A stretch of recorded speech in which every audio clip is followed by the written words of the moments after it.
कराची के थानों में हेड मुहर्रिस के इंतखाब के लिए अकाउंट्स क्लर्क कोर्स के इम्तहानात का सिलसिला जारी। बैच नंबर 38 के इम्तहान के नताइज सामने आ गए। 45 अहलकारों में से सिर्फ 16 अहलकार कामयाब करार पाए हैं। कराची के थानों में हेड मुहर्रिस के इंतखाब के लिए अकाउंट क्लर्क कोर्स के इम्तहानात का सिलसिला जारी है। बात करेंगे मिराज अख्तर से, बताइएगा। देखिए, बिल्कुल आईजी सिंह ने अहकाम जारी किए थे कि कराची के तमाम थानों में जो हेड मुहर्रिस है, जो कि थानों की तमाम इंतजामी उमूर को चलाने का उनका काम होता है, तो उसके लिए उन्होंने अकाउंट्स कोर्स करवाने की एक शर्त रखी थी। जो भी पुलिस एहलकार जो है वो इम्तहानात में हिस्सा लेगा और अकाउंट्स कोर्स करेगा और उसमें पास होगा, उसी को हेड मुहर्रिस लगाया जाएगा। तो इस हवाले से जो है वो कराची की महकमा पुलिस में हेड मुहर्रिस के अकाउंट कोर्स के इम्तहानात का सिलसिला जारी है। अच्छा, बैच नंबर 38 है पुलिस के school of finance and information technology ने इसके नताइज जारी किए हैं। ये इम्तहानात हुए थे बैच नंबर 38 के। इस इम्तहान में मजमूई तौर पर जो है 45 पुलिस एहलकारों ने हिस्सा लिया था और इस 45 में से जो रिजल्ट आया है उसमें 16 उम्मीदवार जो है वो एहलकार वो कामयाब हुए हैं, जबकि 29 एहलकारों को इस इम्तहान में फेल कर दिया गया है और वजह यही है कि वो इम्तहान अच्छी तरीके से नहीं दे सके। कामयाब उम्मीदवारों में 14 हेड कांस्टेबल्स हैं और 2 एएसआई शामिल हैं।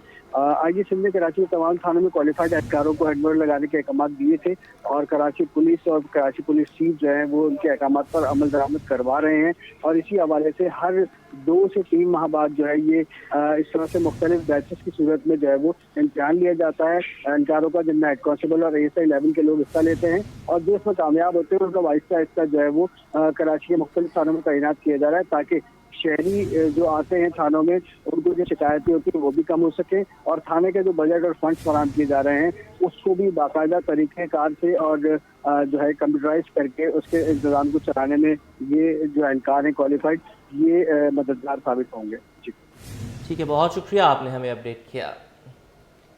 जिला कुरंगी में डाकुओं ने एक और घर उजाड़ दिया। 17 साल लड़का फजर की नमाज पढ़ने गया, फिर वापस नहीं आया, बल्कि डाकुओं के हाथों मारा गया। इलाका मकीनों के मुताबिक डाकुओं ने एक घर को लूट लिया और जाते हुए नौजवान के सर में गोली मार दी।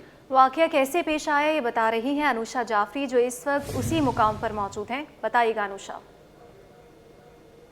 बिल्कुल, इस वक्त हम कोरंगी जमान टाउन थाने की हुदूद तस्वीर महल चौकी की हुदूद में मौजूद हैं।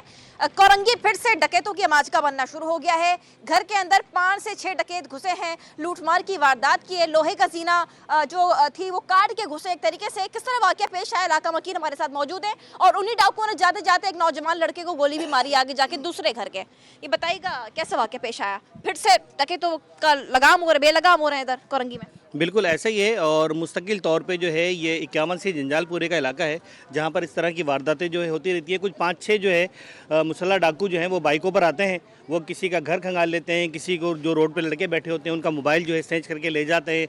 आज तो एक हद कर दी इन्होंने कि एक बेकसूर बच्चे की जो है इन्होंने जान ले ली। ये सामने घर है, मैं भी इसी इलाके में रहता हूँ। मुझे बताया गया है कि वो पीछे लोहे के जीने से अंदर कुछ 5 या 6 लोग जो है वो चढ़े हैं घर के अंदर। घर की पूरी तलाशी ली घर में। ये सुबह तकरीबन 6 बजे का वाक़या है। ये 6 बजे का ये वाक़या है। घर में घुसे हैं और वहाँ से इन लोगों ने घर की पूरी तलाशी ली है। पूरा सामान जो है वो तितर-बितर किया है। लोगों को यरगामाल बनाया, अंदर लोग थे। यरगामाल बनाया है, एक कमरे में उन्होंने उसको ले जाके जो है बंद करा है। ऊपर की पूरी तलाशी ली है। इसमें 4-5 लोग हैं जो रहते हैं, जो ख़वातीन भी थी उसके अंदर। उनकी फैमिली से भी सुबह मेरी बात हुई है तो उन्होंने ये बताया कि 5 से 6 लोग थे वो जो लोग इस घर में घुसे हैं और घुसने के बाद उन्होंने पूरी तलाशी ली है। लॉकर में से सारा सामान निकाल लिया है इनकी। पता चला कि गाड़ी तकरीबन कोई कैश पड़ा था 4-4.5 लाख रुपये, हो सकता है कोई शादी वादी का कोई इंतजाम था। घर में मोबाइल के डब्बे थे, मोबाइल फ़ोन थे, वो सब लेके और जेवर में 5 से 6 लोग थे। अच्छा, वो निकल के जब यहाँ से भागे हैं उसके बाद उन्होंने जो है एक बच्चा नमाज पढ़कर आ रहा था। अब वो किस ज़मरे में आया है मुझे कुछ समझ में नहीं आई। उसको भी लूटने की कोशिश की हो सकता है, पॉसिबल ऐसा हो सकता है, लेकिन एक नाहक खून बहाया गया है। वो भी इसी बिल्कुल गली में रहता है। ये बताते हैं खाली कि क्या पुलिस जमान टाउन पुलिस का या तस्वीर महल चौकी का जो पुलिस होती है गश्त है, जो तस्वीर महल चौकी बनाई गई है उसका कोई काम है, कोई काम आ रही है वो? बिल्कुल, मैं आपको बताऊं कि थाना जमान टाउन और तस्वीर महल चौकी का गश्त यहाँ पर रहता है। अक्सर बाइकर जो हैं वो इस इलाके में पूरा विजिट करते हैं, लेकिन अब ये एक अनगहनी बात हो गई है कि सुबह का वक्त था, सन्नाटे का टाइम था। अब जाहिर सी बात है पुलिस के पास इतनी नफरी तो नहीं है कि वो मुस्तकिल हर गली को जो है वॉच करेगी, लेकिन पुलिस का गश्त यहाँ पर रहता है। लेकिन वारदातें मुस्तकिल तौर पर हो रही हैं, कोई डाकू पकड़ा नहीं जा रहा फिलहाल। रोजाना की वारदातें ये छीने जाते हैं। यहाँ पर कोई ना कोई बाइक पे आते हैं और है ना कोई बच्चा मोबाइल लेकर खड़ा है तो उसका मोबाइल छीन कर ले जाते हैं और कोई घर के आगे खड़ा है उसके अगर दरवाजे के सामने मोबाइल लेके खड़ा हो उसके मोबाइल लेके चले जाते हैं। और इस घर में फुल डकैती हुई है, पूरा घर छानबीन करा है और तकरीबन 5-6 लाख रुपए ले गए और उनकी बहू है उनके जेवर ले गए और तकरीबन जेवर भी तकरीबन 4-5 लाख रुपए का ले गए और एक बाइक ले गए। आपसे मकसद ये मेरी बहन का घर है। हाँ, और ये यहाँ पर जो है एक बहन है और बहनों ही है, 2 बेटे, एक उनकी बहू है। हमें पता चला, हम कैदाबाद की तरफ रहते हैं, मैं मेरा बड़ा भाई अभी आए, लेकिन ये है कि ये इलाका सेफ नहीं है। इस इलाका तो क्या पूरे, और हाँ, और दूसरा ये कि पूरे कराची में दिन दराए जो है डकैत घूम रहे हैं, लेकिन किसी को भी होश नहीं है। इधर सरकार जो बैठी है वो भी अपनी मनमानी कर रही है, उसको कोई होश नहीं है किसी का क्या करना है। किसी वो जवान बच्चा मर गया, वो जवान बच्चा 5 वक्त का मर गया, नमाजी बच्चा था वो मर गया। 16 साल का लड़का आपका अगलौता, आप उसके घर जाइए आपको पता चलेगा उनके ऊपर क्या बीत रही है।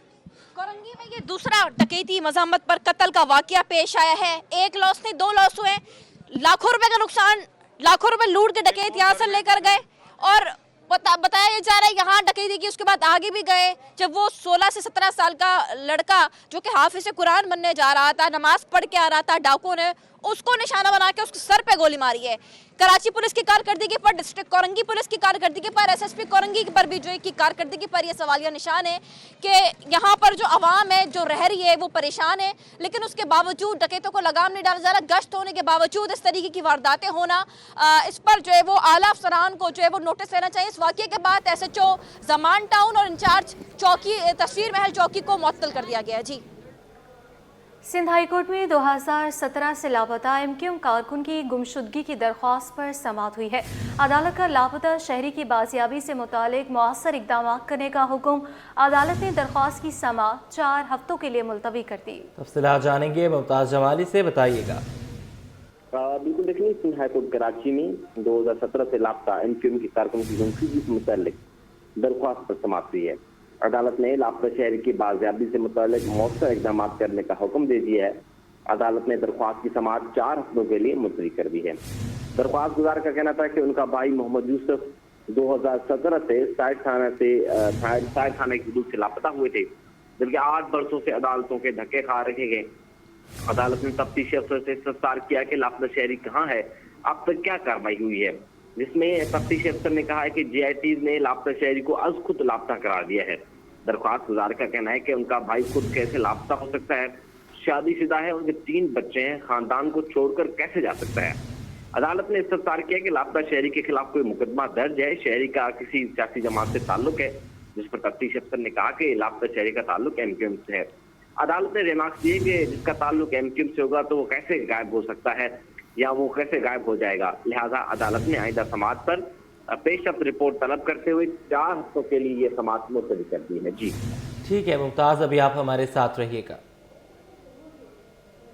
कराची पुलिस में शहरियों की नादरा से मिलने वाली हसास मालूमात के गलत इस्तेमाल का इंकशाफ। SSP कोरंगी ने डिस्ट्रिक्ट के तमाम SHOs को सख्त निगरानी के अहकामात जारी कर दिए। इसी हवाले से तफसीलात जान लेंगे। मेराज अख्तर हमारे साथ मौजूद हैं। मेराज, बताइएगा क्या अहकामात जारी किए गए हैं? देखिए, बिल्कुल सिंध पुलिस में और खासतौर पर कराची में जो है वो जो नादरा और के हवाले से और शहरियों की जो हसास मालूमात हैं उनके लीक होने का और उनके गलत इस्तेमाल का इंकशाफ हुआ है। और इंकशाफ सामने आया है जो IG सिंध ऑफिस में जो है मुख्तलिफ जो इस कराची के शहरी हैं जिन्होंने जो है दरख्वास्तें जमा कराई और शिकायत दर्ज कराई है कि उनके जो पर्सनल डेटा को और CDR को जो है वो पुलिस के कुछ एहलकार और ऑपरेटर जो है वो यूज कर रहे हैं। तो इस पर जो है फिर इंक्वायरी शुरू की गई है और SSP कोरंगी हैं कामरान खान, उन्होंने इस पर एक बाकायदा एक मरासला भी जारी किया है अपने डिस्ट्रिक्ट के तमाम SHOs को, तमाम थानेदारों को और तमाम हेड मोडर्स को कि वो इस मामले की पूरी निगरानी करें, क्योंकि पुलिस के पास जो है इस वक्त जदीद टेक्नोलॉजी है और खासतौर पर तलाश डिवाइस जो काम करती है वो तलाश डिवाइस जो है वो नादरा के डेटा से भी लिंक है और दीगर जो इदारे हैं उनसे भी लिंक है। तो सारा डेटा उसमें जो है वो किसी भी शख्स का अगर चेक किया जाए तो वो फौरन सामने आ जाता है। तो इसमें ये शिकायत मौसूल हुई है कि कुछ ऑपरेटर्स जो कि तलाश डिवाइस का इस्तेमाल करते हैं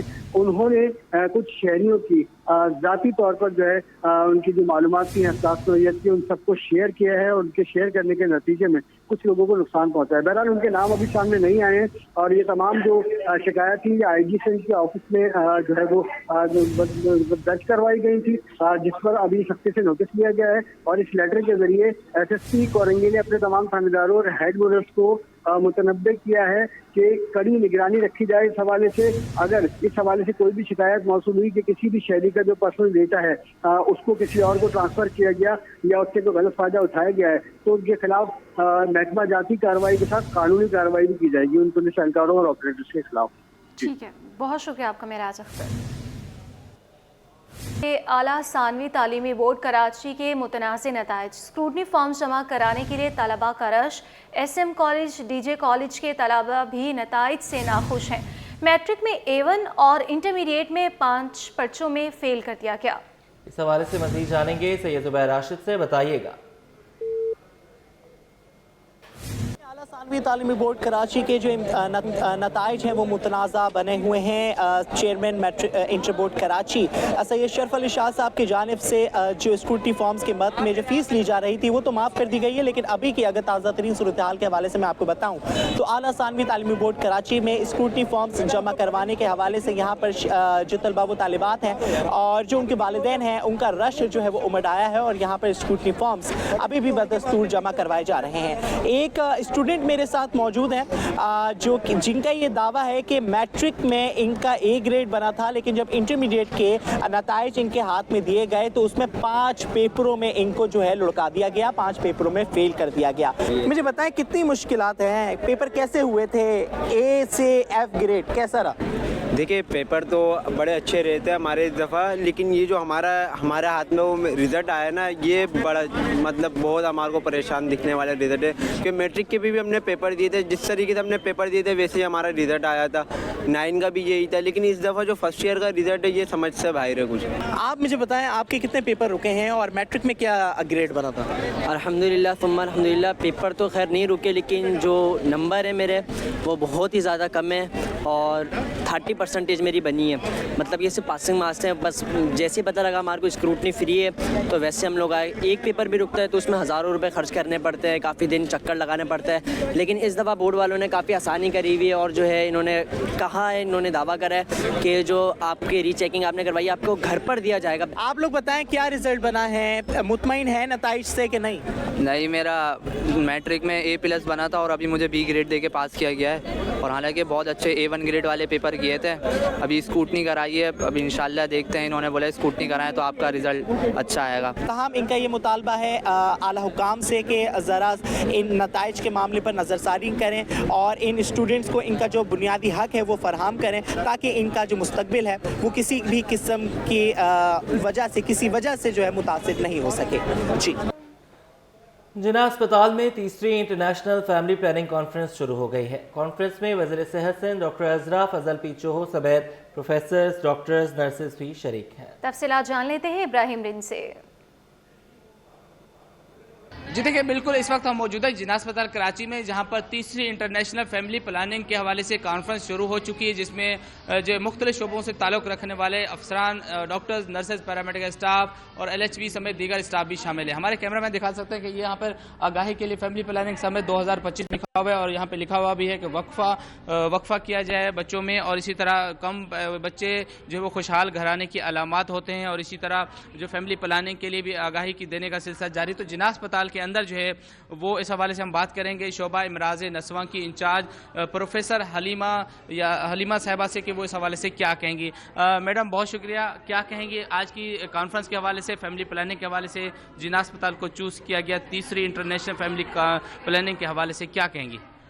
thank you very much Ibrahim. आपके रेफरेंस से ये मैसेज हम अपने तमाम आवाम को देना चाहते हैं कि जिना हॉस्पिटल में जिस तरह के मरीज़ लाए जाते हैं वो बहुत सीरियस और कॉम्प्लेक्स केसेस होते हैं और ख़ास तौर पे माओं के और जच्चा बच्चा वार्ड में जो पेशेंट्स आते हैं वो उस वक्त इतने ज़्यादा कॉम्प्लिकेट हो जाते हैं कि कई बार माओं को बहुत ज़्यादा तकलीफ़ उठानी पड़ती है पैदाइश के दौरान और कई बार माएँ अपनी जान से हाथ धो बैठती हैं।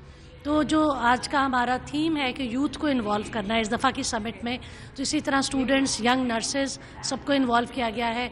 मैडम मिनिस्टर साहिबा की ये विज़न है, हमारे एग्जीक्यूटिव डायरेक्टर और वाइस चांसलर की ये विज़न है कि हम इस मैसेज को, जो हमारा सोशल सर्विस मैसेज है, इसको आगे पहुंचाएं।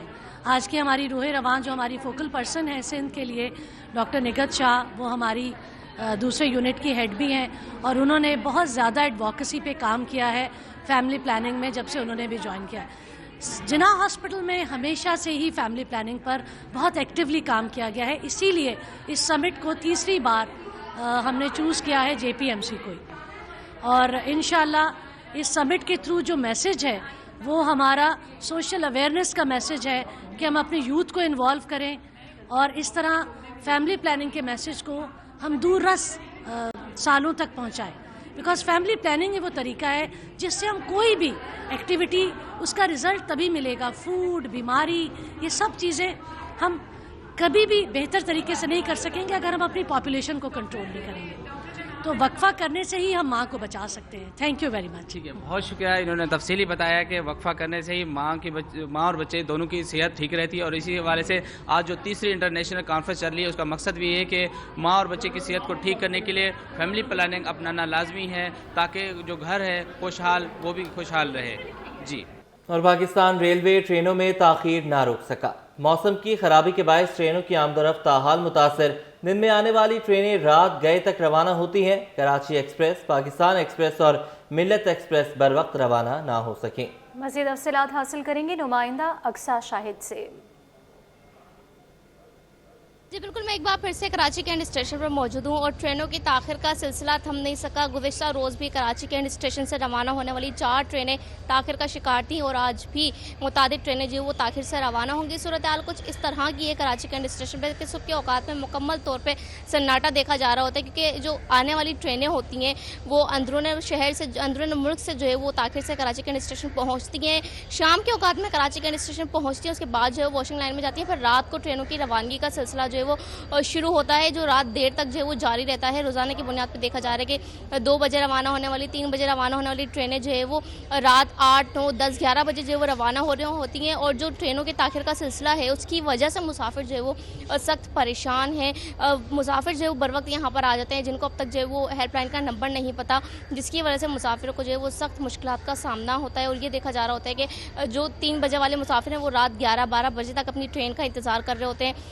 कल भी हमने देखा कराकरम और कराकरम एक्सप्रेस, सखर एक्सप्रेस, जबकि पाकिस्तान एक्सप्रेस और बाहुद्दीन ज़िक्रिया एक्सप्रेस जो है वो 4-4 घंटे की ताखिर से रवाना हुई थी। अब तक रेलवे इंतजाम की जानिब से ट्रेनों का शेड्यूल जो है वो जारी नहीं किया गया है, लेकिन आज भी रवाना होने वाली ट्रेनें जो है वो बताया जा रहा है कि ताखिर से पहुँचेंगी तो ताखिर से ही जो है वो रवाना होंगी। जी, शहर के मौसम की बात कर लेंगे। कराची में सर्दी की शिद्दत बरकरार है। शहर का मौजूदा दर्जा हरारत 21 डिग्री तक रिकॉर्ड किया गया है।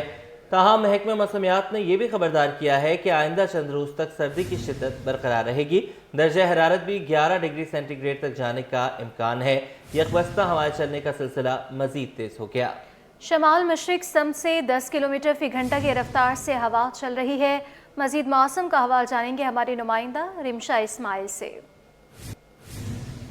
जी बिल्कुल, शहर कायद में सर्दी की लहर बरकरार है और आज भी मौसम सर्द और खुश्क है। अगर रात की बात की जाए तो रात को हल्की खुनकी महसूस की जाएगी। इस वक्त अगर कम से कम दर्जा हरारत की बात की जाए तो 11 डिग्री सेंटीग्रेड आज रिकॉर्ड किया गया है, जबकि ज़्यादा से ज़्यादा दर्जा हरारत 25 डिग्री सेंटीग्रेड तक जाने का इम्कान है। इस वक्त अगर मौजूदा दर्जा हरारत की बात की जाए तो 21 डिग्री सेंटीग्रेड आज रिकॉर्ड किया गया है। हवा में नमी का तनासुब 37% है। इस वक्त अगर बात की जाए फ़ज़ा की तो आज भी शहर की फ़ज़ा इंतहाई मज़रे सेहत है। आलूदा ज़रात की मिकदार इस वक्त 196 पार्टिकुलेट मैटर्स है, जो कि इंसानी सेहत के लिए ख़तरनाक है। इस वक्त अगर कराची की बात की जाए तो कराची पाकिस्तान के आलूदा तरीन शहरों में आज 4थे नंबर पर है और दुनिया के आलूदा तरीन शहरों में इस वक्त कराची 6ठे नंबर पर मौजूद है। इस वक्त अगर बात की जाए कराची के इलाकों की तो सरे फहरिस्त जो है वो इस वक्त शाहराह फैसल है, दूसरे नंबर पर गुलशन इकबाल और तीसरे नंबर पर कोरंगी है। लिहाजा जो है फ़ज़ा में जो है वो आलूदगी पाई गई है, तो माहिरीन की जानिब से ये राय दी गई है कि ज़्यादा से ज़्यादा जो है वो घरों से बाहर ना निकला जाए, मास्क का इस्तेमाल भी किया जाए और धुआं छोड़ने वाली गाड़ियों से भी इज्तनाब किया जाए। जी, वफाकी काबीना ने पावर डिवीज़न को 16 IPPs के माहिदों पर नज़रसानी करने की मंजूरी दे दी। इकदाम से 930 अरब रुपए की सालाना बचत का इम्कान है। अंजुमन ताजरान कराची के सदर जावेद शम्स कहते हैं कि हुकूमत के फैसलों की समरात आवाम तक पहुँचाए जाए। मजीद बताएंगे वसीम इफ्तिखार। जी, जी बिल्कुल, वफाकी काबीना की जानिब से 16 जो IPPs हैं उनके मुआहदों की नज़रसानी की जो है उसको मंजूरी दी गई है। इसके साथ साथ इन मुआहदों की नज़रसानी से तकरीबन 930 अरब रुपये सालाना जो है वो बचत हो सकेगी। इन तमाम तर सूरत हाल को ताजिर बिरादरी कैसे देखती है, इस वक्त मेरे साथ मौजूद हैं जावेद शम्स जो कि सदर हैं अंजुमन ताजरान कराची के। जावेद साहब, तकरीबन 16 IPPs के मुआहदों की नज़रसानी की मंजूरी दी गई है वफाकी काबीना की जानिब से, आप कैसे देखते हैं? देखिए, जहाँ तक हुकूमत की गुज़िश्ता रोज़ किए जाने वाले फ़ैसले हम उसे खुशाइन करार देते हैं, लेकिन इसके समरात अगर आवाम तक नहीं पहुँचेंगे तो ये तमाम फ़ैसले बेकार हैं। इससे पहले भी IPPs के हवाले से कई फ़ैसले किए गए जिसमें बहुत सारी कंपनीज़ को जो बैन किया गया और उनके जो लाइसेंस थे वो कैंसिल किए और उससे बचने वाला रेवेन्यू कहाँ गया इसका कोई हिसाब नहीं है। हुकूमत को चाहिए कि अपनी आवाम में पजीराई के लिए बेहतर तरीके से इसके समरात आवाम तक पहुँचाए। ख़ासतौर पर ताजिर बिरादरी जो बिजली के बिलों के हवाले से बहुत परेशान है। उनके जो कमर्शियल बिल हैं वो वैसे ही बहुत ज़्यादा आ रहे हैं। हमें तकरीबन 90 रुपये से ज़्यादा का जो है फ़ी यूनिट जो है वो इस वक्त इस्तेमाल में आ रहा है। ये तमाम अखराजात हमारे कारोबार पर मनफी असरात पैदा करते हैं। तो हमारी ख्वाहिश होगी और ये हमारी हुकूमत से इल्तिजा भी होगी कि बराए करम इन तमाम IPPs मुआहिदों पर नज़रसानी के समरात आवाम और ताजिरों तक पहुँचाए जाएँ ताकि मुल्क तरक्की करे और आवाम को इसका फ़ायदा पहुँचे। आज थे जावेद शम्स, जिनका कहना है कि हुकूमत का जो फैसला है ये खुशाइन ताहम इसके समरात जो है वो आवाम तक मुंतकिल होनी चाहिए जिससे आवाम को और बिल्कुल ताजिर बिरादरी को रिलीफ मिल सके।